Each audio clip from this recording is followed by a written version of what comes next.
Hey guys, welcome to the next video, and I'm talking about the astrological hemispheres in this video and the access points.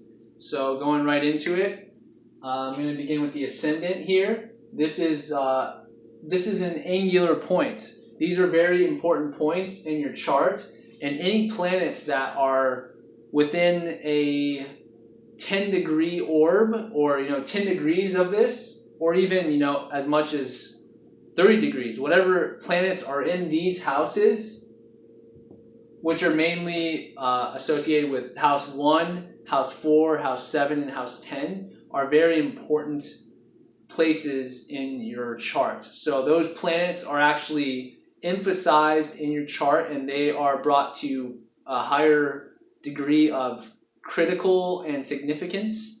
And it's really important for you to kind of use that in your own interpretation of a chart or interpretation of other person's chart. So just talking about this center, this horizontal line, that's the horizon line. I know this is a little contradictory, but this side is actually representative of east, and this is actually west. So the movement of planets goes clockwise around the horoscope and the wheel.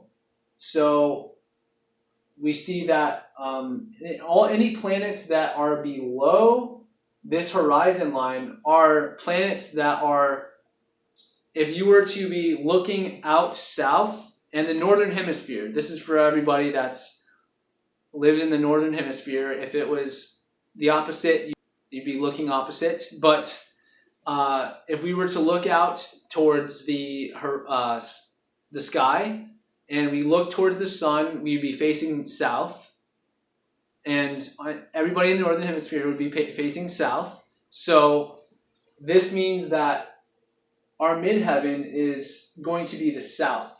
So this is north and this is south. If we were looking south, then we'd be seeing our midheaven, and that's where we would see the point in the sky. The highest point in the sky is our midheaven. Our nadir, which is our internal life, and that's our private life that is not shown to others. It's a very oriented with consciousness and your own realizations. It has to do with your own thoughts and personal experiences. Subjective. This is subjective.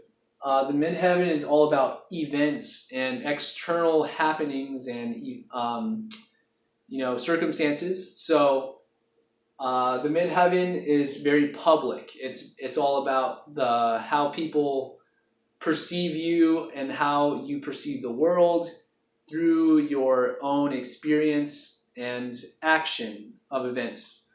More specifically, if we look at the ascendant, that has to do with self-sufficiency and action. So this is very self-conscious, self-awareness. You're aware of yourself. If you have planets over here in this quadrant, then you're going to be more aware, depending on what quality of that planet is and what quality of the sign. So there's more that goes into it. But this is a great structure to go off of. And this descendant here is the responsive.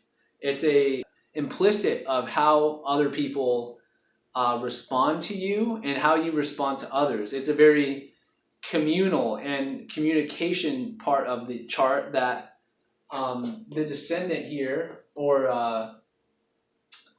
is very other oriented. It's very other conscious. You're conscious of the other person rather than your own you're very critical of the other, for example, rather than you're critical of yourself. So if you have planets here, it indicates that kind of other consciousness, and ultimately that part of yourself that remains a little bit obscure to your own self-awareness and self-consciousness. So this section of this quadrant is very indicative of how you are relating and relying on others to do your live your life and how you respond and how important it is for you to communicate in communion with others. So, and communicate can be many different ways. It doesn't have to be verbal. It can be, through your own act of expression. It can be your own act of creation.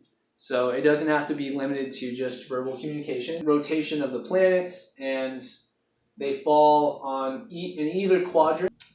Tells a story there where the planet lands, and if there's any planets up here, it just mainly means that it's public. If planets here, if your private life. If there's planet in this sphere, then it means that you're going to be very self-conscious, self-aware, in tune with those planets and that quality of those planets. If there's planets over here, there's a quality of in tuneness with the other and how those planets interact with other people. So it's very well known for people to understand this as freedom and fate, and that's a little bit cryptic in my opinion, but it kind of gives us that appropriate kind of framework and language to start understanding and interpreting a chart better. So hopefully this kind of made sense to you guys, and I'll be seeing you guys on the next one. Thanks.